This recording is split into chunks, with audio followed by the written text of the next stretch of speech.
হরে কৃষ্ণ। মোহিনী একাদশী ব্রত 2025 সালে কবে পালন করতে হবে? 7ই মে বুধবার নাকি 8ই মে বৃহস্পতিবার? এবং এই ব্রতের দিনে কি কি খাবার খাওয়া যাবে, কি কি খাওয়া উচিত নয়? শাস্ত্রে এই মোহিনী একাদশী ব্রতের বিশেষ মাহাত্ম্য কথা বর্ণনা করা হয়েছে। পাশাপাশি আমরা একাদশী ব্রত করি, কিন্তু ব্রতের পরের দিনে যে পারণ করার সময় মন্ত্র রয়েছে, সেই পারণ মন্ত্র অনেকে জানি না। তো সকল কিছু আজকের এ পর্বে আমরা জানার চেষ্টা করব। আমাদের সকলেরই আজকের এই গুরুত্বপূর্ণ তথ্যগুলো জানা প্রয়োজন। সকলকে স্বাগতম জানাচ্ছি আমাদের এই ধর্মীয় তথ্যমূলক চ্যানেলে। আমরা চেষ্টা করি এরকমই সনাতন ধর্মের ধর্মীয় তথ্যগুলোকে আপনাদের সাথে উপস্থাপন করতে, শেয়ার করতে।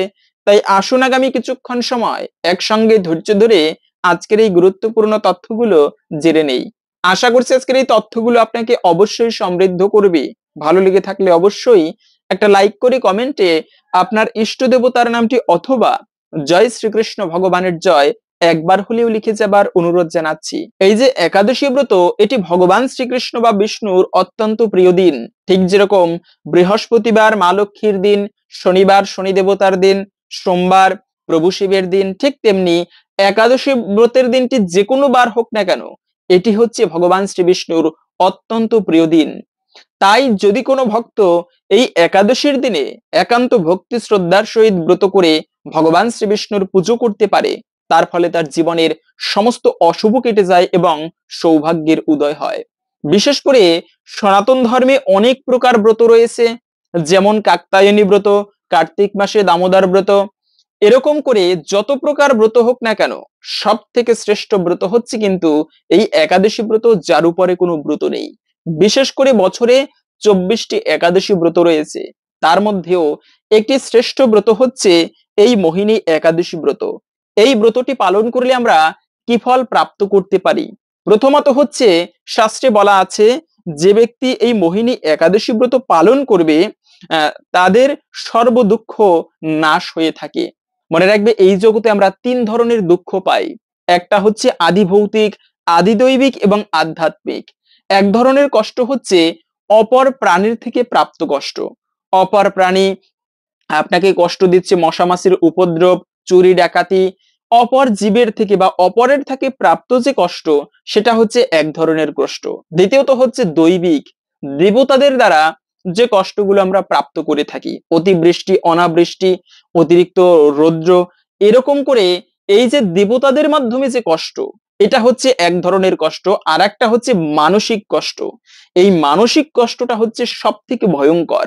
এই কষ্ট সহজে সহ্য করার মতো নয়। তো যাই হোক, মূলত এই 3 ধরনের ক্লেশ বা দুঃখ আমরা এই জগতে ভোগ করে থাকি। এই সমস্ত দুঃখ বিনাশ হয়ে যায় যে ব্যক্তি ভক্তি ভরে এই মোহিনী একাদশী ব্রত পালন করবে, তার সমস্ত দুঃখ বিনাশ হয়। দ্বিতীয়ত হচ্ছে, কোনো প্রকার যজ্ঞ নেই এই ব্রতের সমান। সমস্ত যজ্ঞ করলে যে ফল প্রাপ্ত করা যায়, শুধুমাত্র এই মোহিনী একাদশী ব্রত পালন করলে সেই সমান ফল প্রাপ্ত করা যায়। যাগ যজ্ঞাদি দ্বারা এমন কিছু নাই যা প্রাপ্ত করা যেত না। ত্রেতা যুগে ছিল সেই যজ্ঞানুষ্ঠান, সেই যজ্ঞের ফল, মানে বিভিন্ন প্রকার যজ্ঞ হতো। যদি কেউ পুত্র সন্তান হতো না যাদের, তারা পুত্রেষ্টি যজ্ঞ করত। দশরথ রাজা পর্যন্ত পুত্রেষ্টি যজ্ঞ করে ভগবানকে সন্তান রূপে প্রাপ্ত করেছে। তারপরে গোমের যজ্ঞ রয়েছে, অশ্বমেধ যজ্ঞ। যদি কেউ 100 অশ্বমেধ যজ্ঞ করতে পারে, পরের জন্মে সে ব্যক্তি ইন্দ্র হতে পারবে।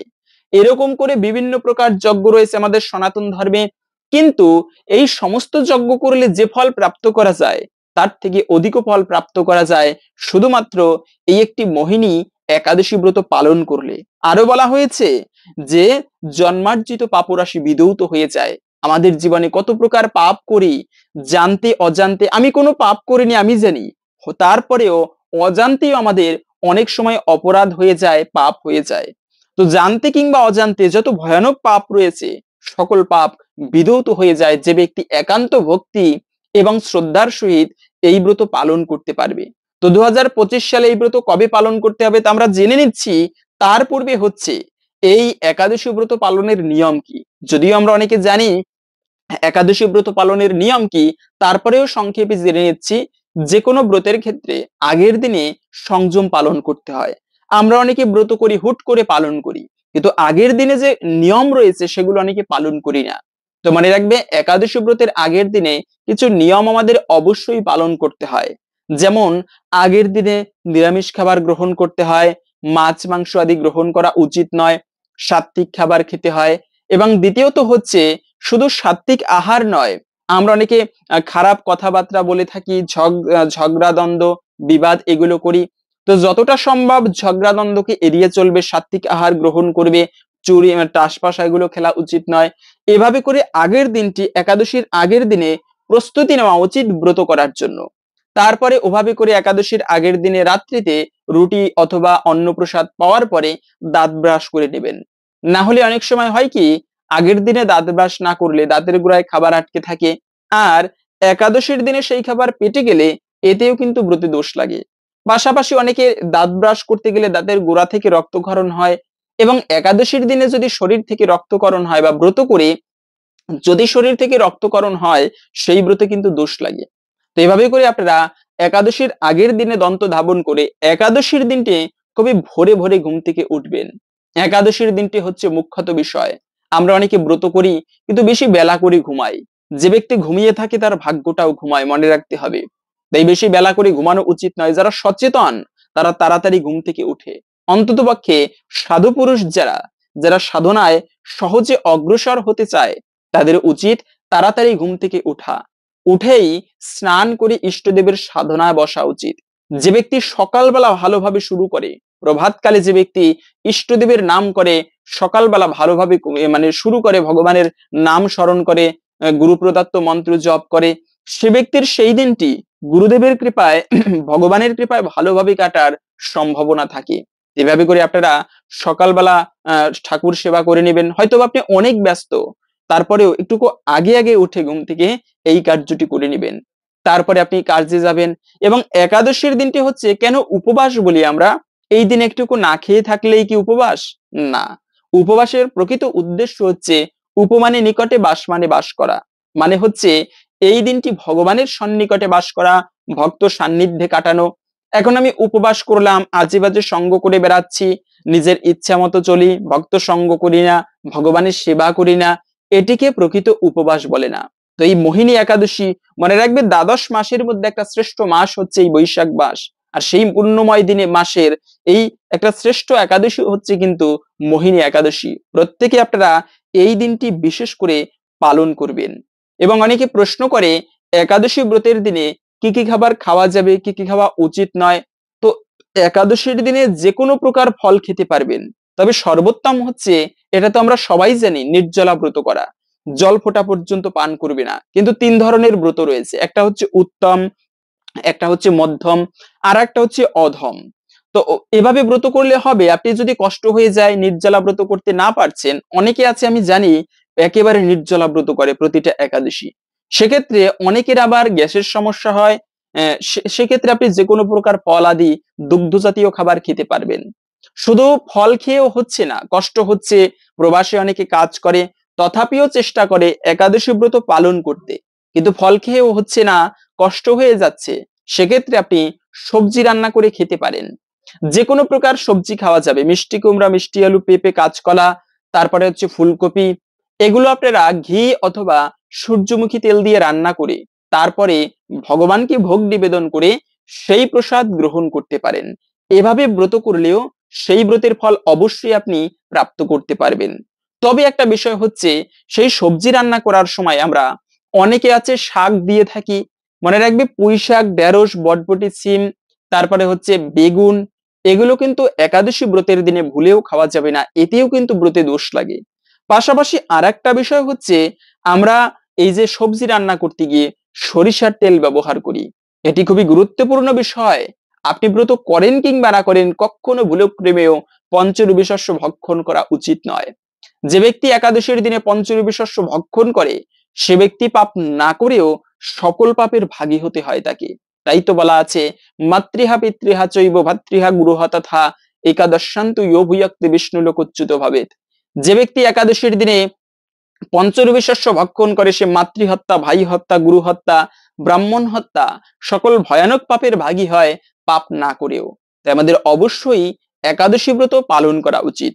সৃষ্টির শুরুতে এই একাদশী ব্রত ছিল না, একবার জৈমিনী ঋষি সেই ব্যাস দেবতাকে প্রশ্ন করেছেন যে গুরুদেব, এই একাদশী কবে থেকে শুরু হলো, কেন এই একাদশী আমাদের পালন করা উচিত, এই ব্রত পালন করলে কি হয়, পালন না করলেই বা কি হয়। তখন ব্যাসদেব বলেছিল, জৈমিনী, সৃষ্টির শুরুতে আদিতে এই একাদশী ছিল না। যে যার মতো উচ্ছৃঙ্খল ভাবে জীবন যাপন করত, আর তাদের সেই পাপের ফলস্বরূপ তারা নরকে ভয়ানক দুঃখ যন্ত্রণা ভোগ করত। এবং ভগবান একটা পাপপুরুষ সৃষ্টি করেছেন, যার সমস্ত অঙ্গ প্রত্যঙ্গ গুলো বিভিন্ন ভয়ানক পাপ দিয়ে গঠন করা হয়েছিল। যারা পাপ করত তাদের উপরে সেই পাপপুরুষ আশ্রয় করে তাদেরকে নরকে নিয়ে যেত, ভয়ানক শাস্তি দিত। এভাবে করে জীবগণ দুঃখ পাচ্ছিল নরকের মধ্যে। একদিন ভগবান শ্রীবিষ্ণু তিনি নরকে যমরাজের সাথে আলোচনা করতে গেল। হঠাৎ যমরাজের সাথে কথাবার্তা বলতেছিলেন, এমত অবস্থায় খেয়াল করলেন দক্ষিণ দিকের নরক থেকে ভয়ানক কিছু পাপাত্মাদের চিৎকার বা আর্তনাদ আর্তক্রন্দন ভেসে আসতেছিল ভগবানের কানে। ভগবান শ্রীবিষ্ণু প্রশ্ন করলো যে যমরাজ, এই আর্তনাদ কোথা থেকে আসছে?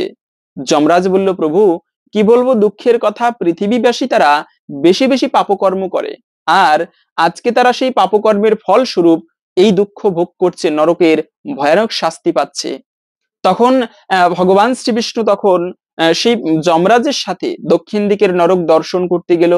গিয়ে দেখতেছে কত জীব, তারই সৃষ্ট জীব, তারা আজকে দুঃখ পাচ্ছে, কষ্ট পাচ্ছে। তাই ভগবানের হৃদয় কেঁদে উঠলো। আর সেই ভগবানের হৃদয় থেকে একটা দিব্য নারী মূর্তির সৃষ্টি হলো, পুণ্যময়ী সেই দেবী। তার পুণ্যের তেজ, সেই তেজের সমস্ত পাপীদের পাপ ভস্মীভূত হয়ে গেল। ভগবান শ্রীবিষ্ণু ঘোষণা করলো, এ হচ্ছে একাদশী। যে ব্যক্তি এই একাদশী ব্রতের দিনে ভক্তি ভরে ব্রত করে আমার পুজো করতে পারে, তার জন্ম জন্মান্তরের পাপরাশি থেকে সে ব্যক্তি মুক্তি হতে পারবে। তো ওই থেকে সবাই একাদশী ব্রতের দিনে উপবাস করত, ভক্তি ভরে বিষ্ণু পুজো করত, এবং যে যতই পাপী হোক না কেন, মহাপাপী হলেও এই একাদশী ব্রত পালন করায় সে বৈকুণ্ঠে চলে যেত। এদিকে নরকেও কেউ যাচ্ছে না, আর পাপপুরুষও কারো উপরে আশ্রয় গ্রহণ করতে পারছে না। কেননা যে ব্যক্তি পাপ করে তার উপরে পাপ পুরুষ আশ্রয় গ্রহণ করে। তো কি করবে, পাপপুরুষ তখন ত্রাহি ত্রাহি করতে করতে বৈকুণ্ঠে ভগবানের কাছে উপস্থিত। প্রভু আমাকে রক্ষা করো। কেন, কি হয়েছে? বলে, আপনি যে একাদশী ব্রতের সৃষ্টি করেছেন, সেই একাদশী ব্রতের পূর্ণ প্রভাবে আমি কোথাও আশ্রয় পাচ্ছি না। স্বর্গ মর্ত পাতাল তিন ভুবন আমি দেখে ঘুরে বেড়ালাম, একাদশী যেখানে পুণ্য রয়েছে সেখানে পাপ অবস্থান করতে পারে না। তো আপনি কৃপা করে সৃষ্টিকে রক্ষা করতে হলে দিনের যেরকম দরকার, অন্ধকারেরও তেমনি দরকার। এই পুণ্যের যেমন প্রয়োজন রয়েছে, তেমনি পাপেরও প্রয়োজন রয়েছে শাস্তি দেওয়ার জন্য। তো আমাকে আপনি রক্ষা করুন সৃষ্টিকে রক্ষা করতে হলে। ভগবান বলল, এই ব্যাপার, তাহলে একটা কাজ করবে, তুমি আজকে থেকে একাদশীর দিনে পঞ্চরবি শস্যের মধ্যে আশ্রয় গ্রহণ করবে, এবং যে ব্যক্তি একাদশীতে পঞ্চরবি শস্য ভক্ষণ করবে তিনি পাপ না করেও সকল পাপের ভাগী হবে। তো ওই থেকে মূলত আপনি ব্রত না করলেও আপনি আপনি সবজি আদি খেতে পারেন, কিন্তু পঞ্চরবি শস্য ভুলক্রমেও খাওয়া উচিত নয়, এতে মহাপাপের ভাগী হতে হয়। তাই এই বিষয়টা আমাদের অবশ্যই এড়িয়ে চলতে হবে। পাশাপাশি হচ্ছে আমরা অনেক সময় সবজি রান্না করি, কিন্তু সেই সবজি রান্না করতে গিয়ে তার মধ্যে আমরা সয়াবিন তেল মিক্সচার করে দিই, ব্যবহার করি। কিন্তু মনে রাখবে, সয়াবিন তেল নয়, এই সয়াবিন তেল খাওয়া উচিত নয়। পাশাপাশি হচ্ছে যে কোনো প্রকার সরিষার তেল, যে কোনো ব্র্যান্ডের সরিষার তেল, এগুলোও যেন ভুলক্রমেও খাওয়া উচিত নয়। কেননা ধান থেকে যত প্রকার খাবার হয়, পিঠা পুলি পায়েস খিচুড়ি, এগুলোকে বর্জন করতে হবে। গম জাতীয় খাবার যেমন বিস্কিট কেক পাউরুটি আটা রুটি, এগুলোকে বর্জন করতে হবে। অনেকে প্রশ্ন করে, আরে আগের দিনে মানুষ আটা রুটি খেয়ে ব্রত করেছে, সেক্ষেত্রে কি হয়েছে, আটা রুটি খেলে ব্রত ভঙ্গ হবে? এটা তুমি 2 দিনের পণ্ডিত কি বলো? না, এটা পণ্ডিতের কোনো বিষয় নয়, এটা শাস্ত্রে আছে। আটা রুটি খেতে নেই, গম থেকে যত প্রকার খাবার হয়, গম হচ্ছে পঞ্চরবি শস্যের মধ্যে একটি, তাই আটা রুটিকে অবশ্যই বর্জন করতে হবে। এরপরে যে কোনো প্রকার ভুট্টা জাতীয় খাবার, ডাল জাতীয় খাবার, সরিষা জাতীয় খাবার, তিল জাতীয় খাবার, এমনকি পাঁচফোড়ন পর্যন্ত সবজিতে দেওয়া যাবে না, ছত্রাক মাশরুম, এগুলোকে বর্জন করে তারপরে একাদশী ব্রত পালন করতে হবে। অনেকে আবার বলে থাকে, আমি সব ছাড়তে পারবো, কিন্তু একাদশীর দিনে চা পান এগুলো আমি ছাড়তে পারবো না, বিড়ি সিগারেট। তো মনে রাখবে, যে কোনো শুভ দিনে ভুলক্রমেও কখনো নেশা করতে নেই। যে ব্যক্তি নেশা করে তার জীবনে কিন্তু শরীরে বিভিন্ন ভয়ানক ক্যান্সারের সৃষ্টি হয়। নেশা তো কখনো ভালো নয়, পাশাপাশি হচ্ছে ব্রতের যদি আপনি সম্পূর্ণ ফল প্রাপ্ত করতে চান, অবশ্যই নেশাকে বর্জন করতে হবে। এই নেশা করার জন্য কিন্তু যদু বংশ ধ্বংস হয়েছিল। মদিরা পান করে এক একজন উন্মাদ হয়ে একে অপরকে হত্যা করেছিল, কিন্তু যদু বংশ ধ্বংস হবার এটা একটা কারণ ছিল। তাই কখনো নেশা করা ভালো নয়, স্বাস্থ্যের জন্য ক্ষতিকর জানি। মানে খুসখুস করে কাশছে, ডাক্তার বলে দিয়েছেন আপনি যদি বাঁচতে চান আপনার ধূমপান ছাড়তে হবে, তারপরেও ছাড়তে পারি না, জানি আমি ঝুঁকির মুখে রয়েছি, যে কোনো সময় মারা যেতে পারি, তারপরেও ধূমপান ছাড়তে পারি না। ওই যে একটা আসক্তি, তো এজন্য অন্তত পক্ষে মানুষ পারে না এমন কিছু নেই। একদিন নেশা না করলে মারা যাব, এমনটা একদমই নয়, বরঞ্চ নেশা না করলে আরো ভালো থাকবেন। তাই এই শুভ দিনে, একাদশী ব্রতের দিনে চা, পান, বিড়ি, সিগারেট, অনেকে বলতে পারেন চা কি নেশা? অবশ্যই নেশা। সকালবেলা উঠেই এক কাপ চা লাগে, হয় না? এই নেশাটা ঠাকুরের প্রতি করা উচিত। সকালে উঠে আমি ঠাকুর পুজো করব, ঠাকুরের সাধনা করব, তারপরে অন্যান্য কাজ করব। তো এই চা পর্যন্ত বর্জন করতে হবে।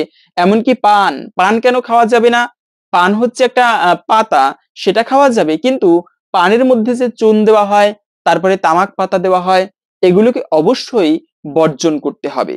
এবং রান্না করে একজন মা এরকম সুন্দর একটি প্রশ্ন করেছেন যে আমি একাদশী ব্রত পালন করি এবং জানি পরিবারের সকলের একাদশী ব্রত পালন করা উচিত। তো সেক্ষেত্রে যদি পরিবারের জন্য আমাকে রান্না করে দিতে হয়, এটা অপরাধের হবে কিনা, বা সেই ব্রতের সম্পূর্ণ ফল আমি প্রাপ্ত করতে পারবো কিনা? তো এটা একটা সুন্দর প্রশ্ন, কারণ অনেক সময় হয় যে পরিবারের একজন মা, তিনি ব্রত করেছেন, তার বাধ্য হয়ে রান্না করে দিতে হয়, পরিবারে রান্নার লোকজন নেই। সেক্ষেত্রে প্রথমত হচ্ছে ওই মায়ের বোঝা উচিত যে আমি তো ব্রত করেছি, পরিবারের সাথে তাল মিলিয়ে তো চলতে হবে, না হলে সংসারে অশান্তি হবে। আমি এরকম অনেক ধার্মিক ব্যক্তিদের দেখেছি যাদের পরিবারে অশান্তি কেন? এই যে এই বিষয়গুলোকে, ছোট ছোট বিষয়গুলোকে নিয়ে। তো সেজন্য পরিবারের লোকজনেরও বোঝা উচিত, যদি পরিবারে কেউ ধার্মিক হয়, একটু একাদশী ব্রত পালন করে, তাকে দিয়ে ওই দিন ঠাকুর সেবা করাবো, অন্যান্য কোনো কাজ তেমনটা করানো উচিত নয়। সবাই মিলে উৎসাহ দেওয়া উচিত, সহযোগিতা করা উচিত, তবে শান্তি বর্ষিত হয়, প্রকৃতই ভগবানের কৃপা প্রাপ্ত করা যায়। এবং ওই মায়েরও বোঝা উচিত যে পরিবারে এখন রান্নার লোকজন নেই, আমাকে রান্না করে দিতে হবে। তাতে যদি রান্না করে দেওয়া হয়, আমি মনে করি এটা দোষণীয় নয়, ভগবান দেখবেন, ভগবান অবশ্যই এর ফল প্রদান করবেন। এভাবে করে আর একটা বিষয় হচ্ছে, এই একাদশীর দিনে ভুলেও কিছু কাজ আমাদের করা উচিত নয়। আমরা অনেকে ব্রত করি কিন্তু এই কার্যগুলো করে থাকি। যেমন প্রথমত হচ্ছে, একাদশীর দিনে কখনো ভুলেও ক্ষৌর কর্ম করতে নেই। চুল, দাড়ি, নখ এগুলো একাদশীর দিনে কাটা উচিত নয়। এতে কিন্তু মনে রাখবে ব্রতভঙ্গ হয় না, কিন্তু গ্রহ দোষ লাগে। যে ব্যক্তি ব্রত করে ক্ষৌর কর্ম করে, বিশেষ করে একাদশী, দ্বাদশী, পূর্ণিমা, এই সমস্ত দিনে ক্ষৌর কর্ম করলে গ্রহের দোষ লাগে। আর যদি একটা অশুভ গ্রহের প্রকোপ থাকে, সহজে কিন্তু তার জীবনে ভালো কিছু হয় না, একটা অশুভ এবং অমঙ্গল লেগেই থাকে। তো সেজন্য অবশ্যই এই বিষয়টা খেয়াল রাখবেন, ক্ষৌর কর্ম করা উচিত নয়। শুধু তাই নয়, বৃক্ষ আদি গাছপালা কাটাকেও একান্ত অনুচিত বলা হয়েছে। দ্বিতীয়ত হচ্ছে যে আমরা ব্রত করি কিন্তু ঝগড়া করি বেড়াই। মনে রাখবে, সত্যের উপরে ধর্ম নেই, মিথ্যার উপরে কোনো পাপ নেই। তাই যতটা সম্ভব সত্যবাদিতা গুণ ধারণ করা উচিত। আর এই একাদশী এত কেন গুরুত্বপূর্ণ? স্বয়ং যম ব্রহ্ম নারদে যমরাজ নিজে বলেছেন, হে যমদূতগণ, তোমরা শুনে রাখো, যে ব্যক্তি একাদশী ব্রত পালন করবে কখনো তাদেরকে এই নরকে নিয়ে আসবে না, তারা আমাদেরও পূজনীয়, আমাদেরও প্রণাম্য। স্বয়ং মহাদেব মা পার্বতীকে বলেছেন, হে দেবী, যে ব্যক্তি একাদশীর দিনে পঞ্চরবি শস্য ভক্ষণ করে, তিনি তার প্রতি গ্রাসে গ্রাসে এত পাপ হয়, মৃত্যুর পরে তাকে যমদূতেরা লোহাকে তাপিত করে তার মুখের মধ্যে ঢেলে দেয়। তাহলে বুঝতে পারেন কতটা ভয়ানক পাপের বলা হয়েছে। এমনকি হরিভক্তি বিলাসে বলা আছে যে পাপী ব্যক্তি তিনি একাই নরকে যায়। কিন্তু যদি কোনো ব্যক্তি একাদশীর দিনে পঞ্চরবি শস্য ভক্ষণ করে, তিনি শুধু একা নরকে যাবে না, তার সঙ্গে তার পিতৃপুরুষেরাও নরকে গমন করে। তাহলে এই একাদশী ব্রত প্রত্যেকের পালন করা উচিত। যদি কেউ অজান্তেও একাদশী ব্রত পালন করে, তার সমস্ত পাপ বিধৌত হয়ে যায়, তিনি সর্বপাপ হইতে মুক্ত হয়ে বৈকুণ্ঠে গমন করতে পারেন। এর একটা সুন্দর কাহিনী পাওয়া যায় এরকম শাস্ত্রে, যে একবার নর্মদা নদীর তীরে গালব মুনি নামে এক মহামুনি বাস করত। তো মুনি স্বাভাবিকভাবে সৃষ্টিকর্তার ধ্যান করত, সাধনা করত, ইষ্টদেবের নাম সংকীর্তন করে কাটাতো। এভাবে করে সে অষ্টাঙ্গ যোগ অনুশীলন করত। আর ওই মুনির একটা ছোট্ট পুত্র ছিল, নাম ছিল ভদ্রশীল। এই ভদ্রশীল ছিল বাবার বিপরীত। বাবা হচ্ছে ধ্যান যোগ অনুশীলন করত, আর পুত্র ভদ্রশীল সে ভক্তি যোগ, ভগবানকে ভক্তি ভরে সেবা দিত। নর্মদা নদীর তীরে বিষ্ণু মূর্তি তৈরি করে নিজে ঠাকুর পুজো দিত, আবার সন্ধ্যাকালের সূর্যাস্তের পূর্বে বিসর্জন দিয়ে দিত। এমনকি নিজে সেই ভদ্রশীল একাদশী ব্রত পালন করত, সবাইকে বলতো তোমরা একাদশী ব্রত পালন করবে, বাবাকে পর্যন্ত বলতো বাবা একাদশী ব্রত পালন করবে। যুগ যুগান্তর তপস্যা করলে যে ফল প্রাপ্ত করা না যায়, একাদশী ব্রত পালন করলে তার থেকে বেশি ফল প্রাপ্ত করা যায়।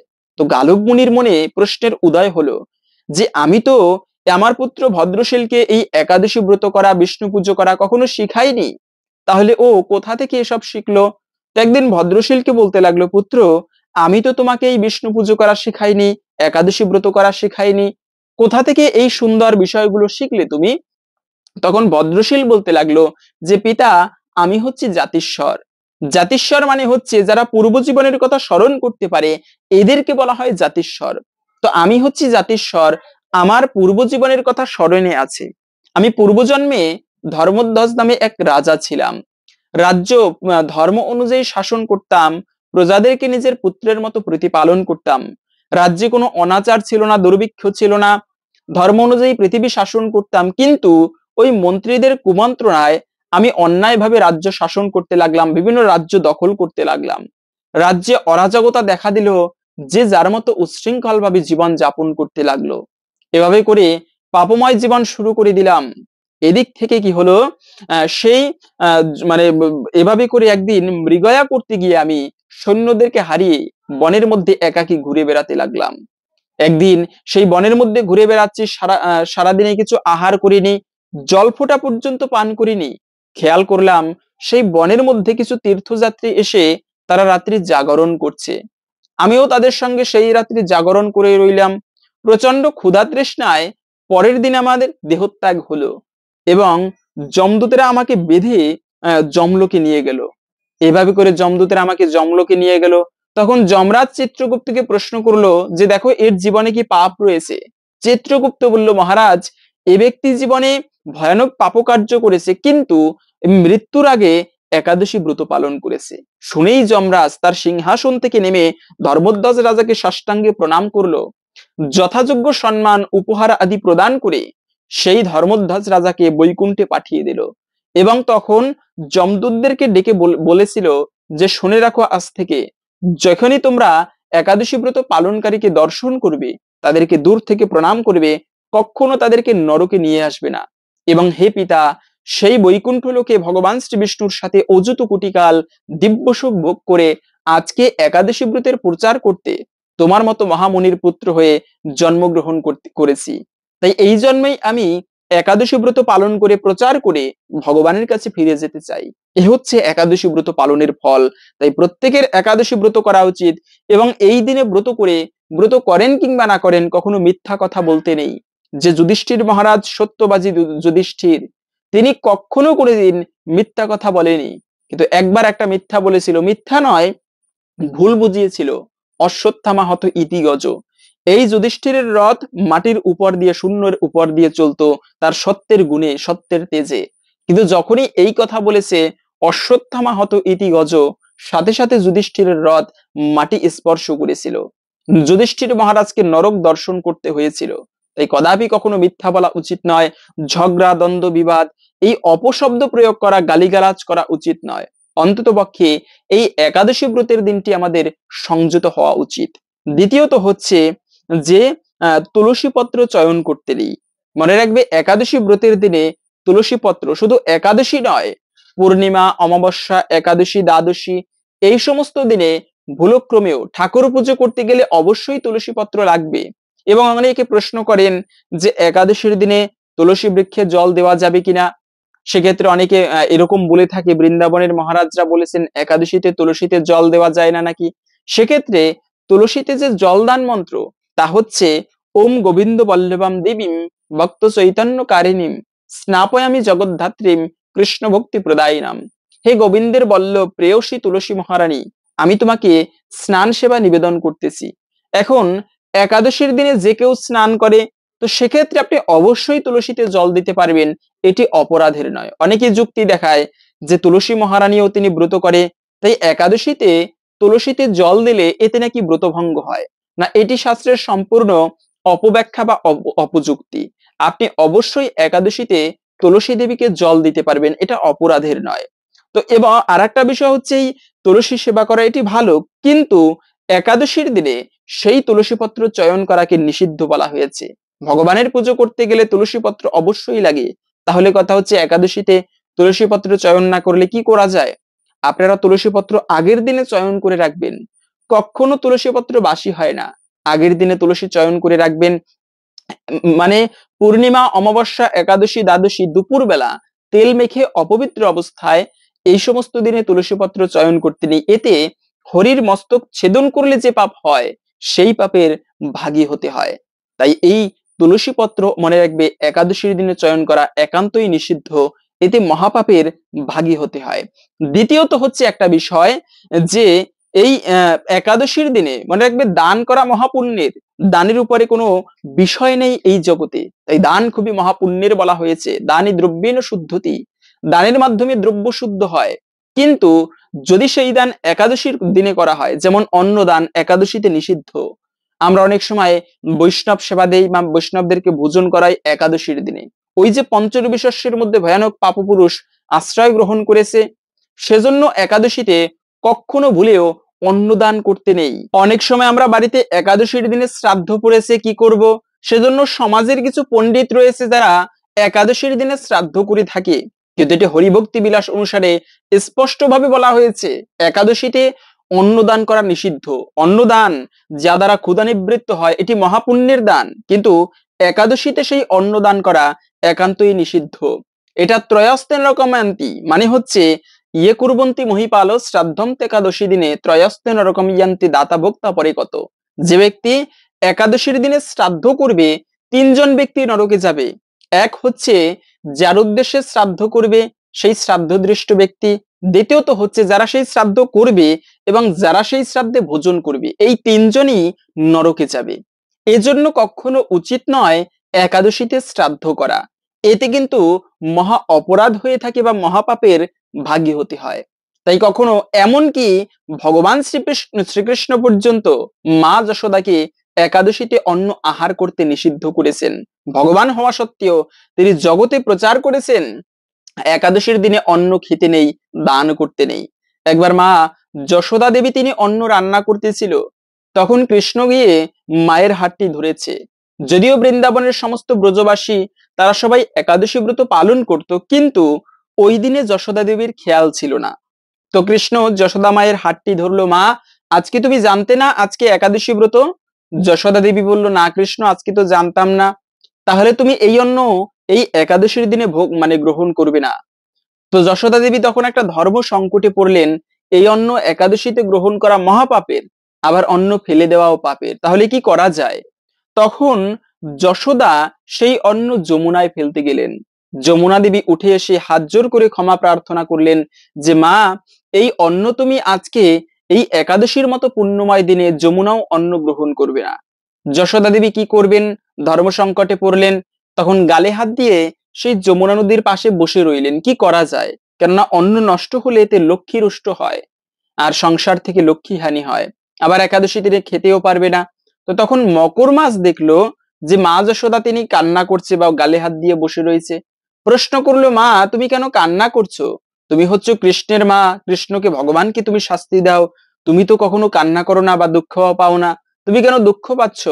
তো যশোদা দেবী বলল তখন যে মকর, এরকম একটা ধর্ম সংকটে পড়েছি, তুমি কি বলতে পারবে এই অন্ন আমি কি করতে পারি? তখন সেই মকর মাছ বলল বুদ্ধি করে যে মা, এই একাদশীর দিনে আমি এই অন্ন গ্রহণ করতে পারি, তবে একটা শর্ত রয়েছে। কি? যদি তোমার কৃষ্ণ কথা দেয় এই পাপের অন্ন গ্রহণ করে আমি নরকেও যেতে রাজি, তবে যদি তোমার কৃষ্ণ কথা দেয় যে আমাকে এই নরক ভোগ করার পরে তার বাঁশির মাথায় আমার স্থান দেবে, তবে আমি এই অন্ন গ্রহণ করব। যশোদা দেবী কৃষ্ণের কাছে গিয়ে এই কথাগুলো জানালো। ভগবান শ্রীকৃষ্ণ বলল তথাস্তু। কেন? মকর মাছ জানতো আমি নরকে গেলেও যদি কৃষ্ণের বাঁশির মাথায় স্থান পাই, আমার জীবনের চরম সৌভাগ্য এটি। জন্ম জন্মান্তর তপস্যা করে যে মুনি ঋষিরা কৃষ্ণের অঙ্গ স্পর্শ করতে পারে না, আর আমি এই কেবলমাত্র একাদশীতে অন্ন গ্রহণ করে এই শর্তে যদি কৃষ্ণ রাজি হয়, তবে আমার জীবন সৌভাগ্যে পর্যবসিত হবে। তো তাই হয়েছিল, কিন্তু কৃষ্ণ মকর মাছকে স্থান দিয়েছিল বাঁশির মাথায়। ওই যে কোনো বাঁশির মাথায় দেখবেন একটা ময়ূরের মতো বা সুন্দর একটা মাথার মতো দেওয়া থাকে, ওটাই হচ্ছে কিন্তু মকর মাছ। তো ভগবান শ্রীকৃষ্ণের কৃপা পেয়েছিল। বলার উদ্দেশ্য হচ্ছে ভগবান শ্রীকৃষ্ণ পর্যন্ত একাদশীতে অন্ন ভক্ষণ করাকে নিষিদ্ধ বলে গিয়েছেন নিজের জীবনের আচরণের মাধ্যমে। তাই এই একাদশীতে অন্ন দান করতে নেই এবং কি অন্ন খেতে নেই। তো যাই হোক, এখন আমরা জেনে নিচ্ছি এই একাদশী ব্রত কবে পালন করতে হবে, ব্রতের পালনের সময় কখন, এবং ব্রত পালনের মন্ত্র কি। তবে তার পূর্বে শাস্ত্রে এই মোহিনী একাদশী ব্রতের বিশেষ মাহাত্ম্য কথা বর্ণনা করা হয়েছে। আপনি এই দিনে ব্রত করেন কিংবা না করেন, প্রত্যেকেরই উচিত ভক্তি ভরে এই ব্রত মাহাত্ম্য কথা শ্রবণ করা। এতে অনেকাংশেই এই একাদশীর ফল প্রাপ্ত করা যায়। তাই আমরা এখন সেই প্রসঙ্গে জেনে নিব। আপনি ব্রত মাহাত্ম্য কথা শ্রবণ করার পরে একটা প্রদীপ ঠাকুর ঘরে প্রজ্বলিত করে দেখবেন, এতে অনেকাংশেই এই ব্রতের ফল লাভ করা যায়। এজন্যই তো সনাতন ধর্মের নববিধা ভক্তির প্রথমত হচ্ছে শ্রবণ করা। শ্রবণ করলেই মঙ্গল সাধিত হয়। শুরু করছি আমরা, জেনে নিচ্ছি এখন মোহিনী একাদশীর ব্রত কথা। কুর্ম পুরাণে বৈশাখ শুক্লপক্ষের মোহিনী একাদশীর ব্রত মাহাত্ম্য বর্ণনা করা হয়েছে। মহারাজ যুধিষ্ঠির বললেন, হে জনার্দন, বৈশাখ শুক্লপক্ষিয়া একাদশীর নাম কি, কি ফল, কি বিধি, এ সকল কথা আমার নিকট বর্ণনা করুন। উত্তরে ভগবান শ্রীকৃষ্ণ বললেন, হে ধর্মপুত্র, আপনি আমাকে যে প্রশ্ন করেছেন, পূর্বে শ্রী রামচন্দ্র বশিষ্ঠের কাছে এই একই প্রশ্ন করেছিলেন। তিনি জিজ্ঞাসা করেছিলেন, হে মুনিবর, আমি জনকনন্দিনী সীতার বিরহজনিত কারণে বহু দুঃখ পাচ্ছি। তাই একটি উত্তম ব্রতের কথা বলুন, যার দ্বারা সর্বপাপ ক্ষয় এবং সর্বদুঃখ বিনষ্ট হয়। এই কথা শুনে বশিষ্ঠদেব বললেন, হে রামচন্দ্র, তুমি উত্তম প্রশ্ন করেছ। যদিও তোমার নাম গ্রহণ করলেই মানুষ পবিত্র হয়ে থাকে, তবুও লোকের মঙ্গলের জন্য তোমার কাছে সর্বশ্রেষ্ঠ ব্রত এবং পরম পবিত্র একটি ব্রতের কথা বলছি। বৈশাখ মাসের শুক্লপক্ষিয়া একাদশী মোহিনী নামে প্রসিদ্ধা। এই ব্রত প্রভাবে মানুষের সকল পাপ, দুঃখ ও মোহজাল অচিরেই বিনষ্ট হয়। তাই মানুষের উচিত সকল পাপ ক্ষয়কারী এবং সর্বদুঃখ বিনাশিনী এই একাদশী ব্রত পালন করা। একাগ্রচিত্তে তার মহিমা তুমি শ্রবণ করো। এই কথা শ্রবণ মাত্রেই সমস্ত পাপ বিনষ্ট হয়। পবিত্র সরস্বতী নদীর তীরে ভদ্রাবতী নামে এক সুশোভনা নগরী ছিল। চন্দ্রবংশজাত ধৃতিমান নামে এক রাজা সেখানে রাজত্ব করতেন। সেই নগরীতেই ধনপাল নামে এক বৈশ্য বাস করতেন। তিনি ছিলেন পুণ্যকর্মা এবং সমৃদ্ধশালী ব্যক্তি। তিনি নলকূপ, জলাশয়, উদ্যান, মঠ এবং গৃহ ইত্যাদি নির্মাণ করে দিতেন। তিনি ছিলেন বিষ্ণু ভক্তি পরায়ণ এবং শান্ত প্রকৃতির মানুষ। সুমনা, দ্যুতিমান, মেধাবী, সুকৃতি ও দৃষ্টবুদ্ধি নামে তার 5 জন পুত্র ছিল। পঞ্চম পুত্র দৃষ্টবুদ্ধি ছিল অতি দুরাচারী। সে সর্বদা পাপকর্মে লিপ্ত থাকত। পরস্ত্রী, সঙ্গী, বেশ্যাসক্ত, লম্পট ও দ্যুতক্রিয়া প্রবৃত্তি পাপে সে অত্যন্ত আসক্ত ছিল। দেবতা, ব্রাহ্মণ ও পিতামাতার সেবায় তার একেবারেই মতি ছিল না। সে অন্যায় কার্যে রত, দুষ্ট স্বভাব এবং পিতৃধন ক্ষয়কারক ছিল। সবসময় সে অবক্ষ ভক্ষণ ও সুরাপানে রত থাকত। পিতা ধনপাল একদিন পথ চলছিলেন। হঠাৎ তিনি দেখতে পেলেন দৃষ্টবুদ্ধি এক বেশ্যার গলায় হাত রেখে নিঃসংকোচে ঘুরে বেড়াচ্ছে। তার নির্লজ্জ পুত্রকে এভাবে চৌরাস্তায় ভ্রমণ করতে দেখে তিনি অত্যন্ত মর্মাহত হলেন। এই কুস্বভাব দর্শনে ক্রুদ্ধ হয়ে তিনি তাকে গৃহ থেকে বার করে দিলেন। তার আত্মীয় স্বজনও তাকে পরিত্যাগ করলো। সে তখন নিজের অলংকারাদি বিক্রি করে জীবন অতিবাহিত করত। কিছুদিন এইভাবে চলার পর অর্থাভাব দেখা দিল। ধনহীন দেখে সেই বেশ্যাগণও তাকে পরিত্যাগ করলো। অন্ন বস্ত্রহীন দৃষ্টবুদ্ধি ক্ষুধাতৃষ্ণায় কাতর হয়ে অত্যন্ত কাতর হয়ে পড়ল। অবশেষে নিজের গ্রামে সে চুরি করতে শুরু করলো। একদিন রাজপ্রহরী তাকে ধরে বন্দি করলো, কিন্তু পিতার সম্মানার্থে তাকে মুক্তি করে দিল। এভাবে বার কয়েক সে ধরা পড়লো ও ছাড়া পেল, কিন্তু তবুও সে চুরি করা বন্ধ করলো না। তখন রাজা তাকে কারাগারে বন্ধ করে রাখলেন। বিচারে সে কষাঘাত দণ্ড ভোগ করলো। কারাভোগের পর অনন্য উপায়ে দৃষ্টবুদ্ধি বনে প্রবেশ করলো। সেখানে সে পশু পাখি বধ করে তাদের মাংস ভক্ষণ করে অতি দুঃখে পাপময় জীবনযাপন করতে লাগলো। দুষ্কর্মের ফলে কেউ কখনো সুখী হতে পারে না, তাই দৃষ্টবুদ্ধি দিবারাত্র দুঃখ শোকে জর্জরিত হলো। এভাবে অনেকদিন অতিবাহিত হলো। কোনো পুণ্য ফলে সহসা একদিন সে কৌডিন্য ঋষির আশ্রমে উপস্থিত হলো। বৈশাখ মাসে নিশিবর গঙ্গা স্নান করে আশ্রমের দিকে প্রত্যাবর্তন করছিল। শোকাকুল দৃষ্টবুদ্ধি তার সম্মুখে উপস্থিত হলো। ঘটনাক্রমে ঋষির বস্ত্র হতে একবিন্দু জল তার গায়ে পড়ল।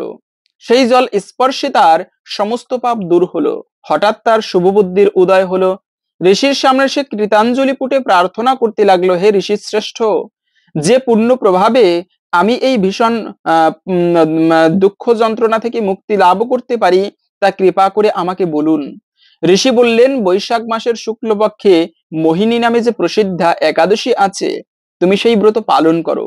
এই ব্রতের ফলে মানুষের বহু জন্মার্জিত পর্বত পরিমাণ পাপরাশিও ক্ষয় হয়ে থাকে।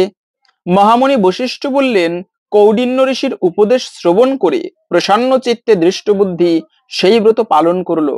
হে মহারাজ রামচন্দ্র, এই ব্রত পালনে সে নিষ্পাপ হলো, দিব্যদেহ লাভ করলো। অবশেষে গরুরে আহরণ করে সে সকল প্রকার উপদ্রবহীন বৈকুণ্ঠ ধামে গমন করলো। হে রাজন, ত্রিলোকে মোহিনী ব্রত থেকে আর কোনো শ্রেষ্ঠ ব্রত নেই। যজ্ঞ, তীর্থস্থান, দান ইত্যাদি কোনো পুণ্য কর্মই এই ব্রতের সমান নয়। এই ব্রত কথার শ্রবণ কীর্তনে সহস্র গোদানের ফল লাভ হয়। এই ছিল মূলত সেই মোহিনী একাদশীর ব্রত কথা। আশা করি বুঝতে পেরেছেন এই ব্রত পালন করলে আমরা কি ফল প্রাপ্ত করতে পারি। সেজন্য আপনি নিজে এই একাদশী ব্রত পালন করুন এবং সকলের মাঝে ছড়িয়ে দিন, যেন আমরা সবাই এই একাদশী ব্রত প্রসঙ্গে জেনে উৎসাহী হই পালন করতে। এবং এই ব্রত কবে পালন করতে হবে?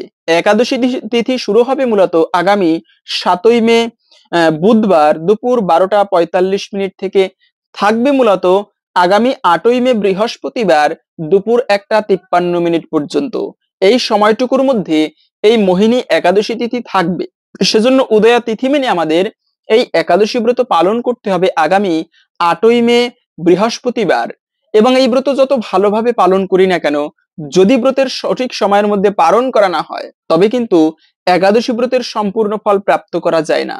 এজন্য মুনি ঋষিরা পর্যন্ত একাদশী ব্রতে উপবাস করে সঠিক সময়ের মধ্যে পালন করত।